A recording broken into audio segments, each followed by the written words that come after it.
बिस्मिल्लाहिर्रहमानिर्रहीम। अस्सलाम वालेकुम व्यूअर्स। हर्बलिस्ट मोहम्मद फ़याज़ आपकी खिदमत में हाजिर है। मेरी वीडियो का टाइटल आपने देख लिया होगा कि जिन हज़रात को शराब का नशा हो जाता है, यानी कि आसान लफ्ज़ों में कहूँ कि शराब चढ़ गई है जी, शराब का नशा नहीं उतर रहा और आपको फ़ौरी कोई तिब्बी इमदाद नहीं मिल रही, आप हॉस्पिटल से दूर हैं और शराब ने काफ़ी आपको मदहोश कर दिया है, तो फ़ौरन घर में प्याज आम होते हैं, कोशिश करें सफ़ेद प्याज लें, उसका अरक निकाल लें। उसका अरक निकालने का तरीका ये है कि एक प्याज उसको काट के ग्राइंडर में डालें तो उसका कचूमर सा बन जाएगा, उसको कपड़े के साथ निचोड़ लें, उसका अरक निकल आएगा।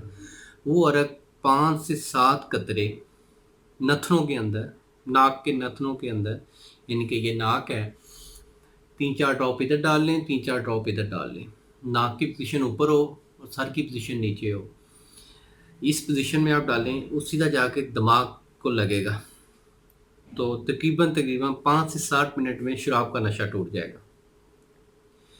और इसके साथ जिसको मिर्गी का दौरा पड़ता है, मिर्गी का दौरा तोड़ने के लिए आपके पास कोई और चीज़ नहीं है, आप फ़ौरन 5 से 7 कतरे सफ़ेद प्याज के रस के आप फ़ौरन नाक के दोनों नथनों में डालें, 5 से 7 कतरे, तो मिर्गी का दौरा भी 5 से 7 मिनट में दूर हो जाएगा।